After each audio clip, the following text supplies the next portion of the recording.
Hey, my friend, it's Massaro, CEO of Moving Mastery and founder of Moving Sales Academy. If you've ever had to fire somebody in your company, you know it's not an easy thing to do. It's not a fun thing to do. But if you have to fire someone who's, a long-time employee who's been with you for a while, it's even more challenging, right? I've had to fire family members and best friends and people that have been with me for years. And, it just, sometimes they're not on the same path with you. And sometimes your company's growing and going to a certain level and they're no longer a good fit in that position. Or maybe they had something change in their life and, all of a sudden they're just not the same person that they once were. And they're not delivering the value that you need from them in your company. Maybe they're being disruptive with your other staff and causing problems. There's a lot of reasons why you might need to let somebody go. And I can tell you, it's not an easy thing to do, but if it's time, then you need to do it. All right, so I want to give you some steps to go through here that if you need to fire a long-time employee for whatever reason, that you have some steps to follow to go through it. And you need to remember one thing. They're not going to be happy about it. But at the same time, they could actually be relieved. You never know. They might not want to be working for you anymore either. They just don't want to let you down. You might not want to fire them, and they might not want to quit on you. So you really don't know, but you have to go into it expecting that they're not going to be happy about it, right? And you have to do it with respect. Unless they stole money from you, unless they purposely screwed you over, you need to go into it with respect. You need to, honor the situation and know that they're going to get upset in that meeting, right? They may say some things to you to try to trigger you and set you off, and you need to remain calm and cool and just handle the situation, all right? So I'm going to give you some steps here to follow. First thing you need to do before you bring them in, before you have the meeting, as you're starting to think that it's time for me to let this person go, document the reasons for their employment file, all right? I don't care who it is. I don't care if it's family. I don't care if it's your best friend. I don't care if it's somebody that's been with you for a long time. You need to have good documentation if this turns into a lawsuit, all right? A lot of times when someone's close to you, a lot of times when someone's been with you for a while, they may get bitter over you firing them and turn around and file a lawsuit. You want to make sure that your ducks are in a row, that you have all your paperwork lined up, that you have good reasons for firing them.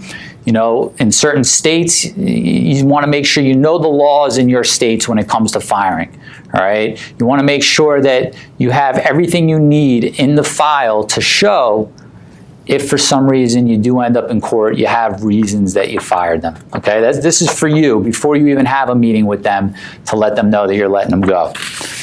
Second thing, prepare yourself for the conversation. This isn't something that you just want to wing. This isn't something that you just want to get in there and wing it with them. You want to know what you're going to say, and you also want to know what you're not going to say, all right? It's very easy to get caught up in a conversation when they start asking why. Why, tell me what I did wrong. Tell me what I could have done better. You need to prepare yourself. You need to go into it with your mind made up. All right. If you want to have a conversation with someone about their performance, that's a different issue. You have a conversation with them about their performance. But if you know that it's time for them to go, you need to go into it with your mind made up and prepare yourself for that. All right. You're going to want to keep it brief. You don't want to get into this whole long thing. You want to tell them the reason that you're letting them go, that you've made up your mind, and that's it. You don't want to get into what they could have done wrong. You don't want to start blaming them for stuff. You don't want to start bringing up specific issues. You want to keep it brief. They're going to want to know why. They're going to want to drill you for information.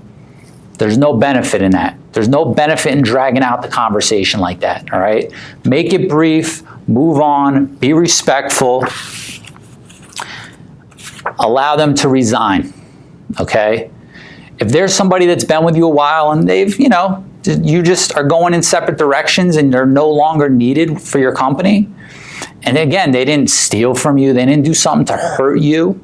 Give them the opportunity and allow them to resign instead of being fired. This is going to help them find another job. It's going to help them be able to tell their next employer that they left instead of that they were fired. Okay? And it helps them, keep some dignity and not, feel like I got fired. So give them that opportunity. Always tell them what the next steps are, all right? You want to make it brief. You want to go in there with precision, do what you need to do, and move on. It's not easy, right? So you want to make sure you tell them what the next steps are. We're going to mail your paycheck to your house, all right? I'm going to need you to go get your belongings right now and leave for the day, right? Or so-and-so is going to escort you out. Whatever the case may be, you need to be specific about what the next steps are. If you want to help them file unemployment, give them all the paperwork and say, here, go ahead and file unemployment. Give them the next steps. If you have a severance package for them, let them know what it's going to be. Any paperwork you need to sign, get it all done right then and there, okay? Let them know what the next steps are. And once they leave, there's going to be shock within your company. If this is a long-time employee, somebody that's been there for a while, all the rest of your staff looks at them as part of the main infrastructure of the company, right? As a main figure of the company. You want to meet with the remaining staff right away, all right? And you don't necessarily need to give everybody an explanation, right? You want to give a short, brief explanation. So-and-so is no longer with us. I had to let him or her go today, but I just want to let everybody else know you're doing a great job, or whatever the case may be. You might have to fire more than one person in one day. You might have to fire a group of people. You want to make sure that everybody else there feels comfortable, because when people get fired, everybody in the company's on eggshells. Everybody's wondering, am I next? Right? Am I next? What's going on? What's going on? What happened? You want to address it right away. Don't fire somebody and just go right back about your business and act like nothing happened. Have a meeting with your staff. Let them know what happened. You could be vague in what the cause was. Say something along the lines of, he or she was just no longer a good fit for the company. We parted ways. And I want everybody to know it's business as usual. If you have any questions, come and see me and I'll address them with you personally. That's it. Real short, real sweet, and you move on.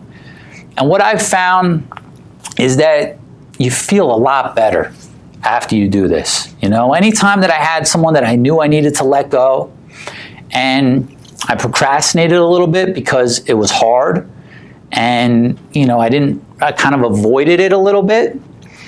Once it was done and it was over, it felt great. It was off your chest. You can move forward.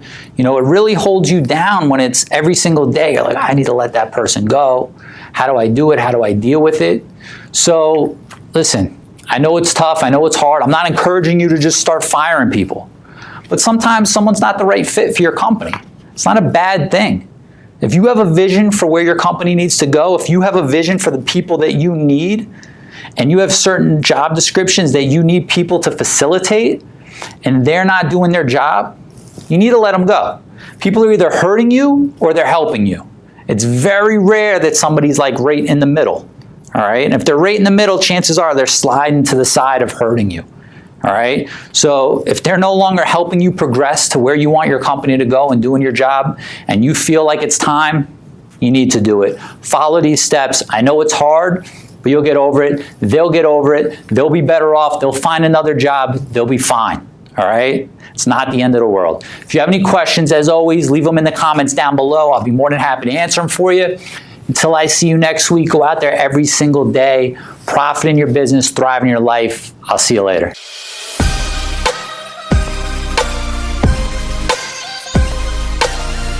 Hey, my friend, it's Lewis. I hope you enjoyed this episode. Do me two favors. Number one, subscribe to this channel so that you continue to get updates every time I release new training for you.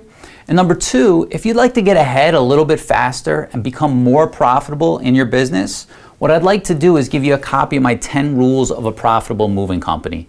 These are the same 10 rules that I applied in my business that helped me grow it into a multi-million-dollar nationwide company. Okay, so all you need to do is click on the link on this page or head over to lewismassaro.com/10 rules. So that's Lewis, L-O-U-I-S, Massaro, MASSARO.com/10 rules. Just put in your name and email address and I'll email you out a copy. Okay, until then, every single day, go out and profit in business and thrive in life. I'll see you later.